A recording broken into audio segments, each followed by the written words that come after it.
So we have a very stressful job in that our job is to keep people alive to get them to a heart transplant, and I can assure you, much like her case was when we first met, or when we first talked, that it's not easy to keep someone alive, and it's not easy to find an organ.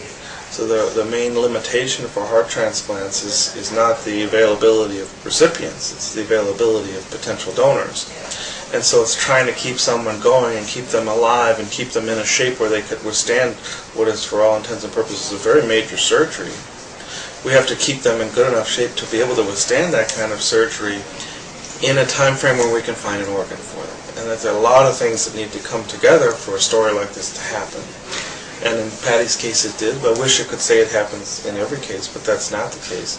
But we're working towards trying to make that as feasible as possible, and that's where the left ventricular assist device has dramatically changed the landscape, because it's allowed us the ability to stabilize someone who was extremely unstable. 15 years ago, Patti would never have survived this because we wouldn't have had this pump, and so she would not be here talking to us today. And so, can you show me that pump real fast? So this pump is actually comes from its concept is derived from the pumps that propel fuel forward in the space shuttle. So it's a kind of, whereas the rockets in the 80s gave us Tang, the shuttle program has given us baths. You're futuristic now. And so what this does is this sticks actually inside the heart and drains the blood directly from the left ventricle of the heart.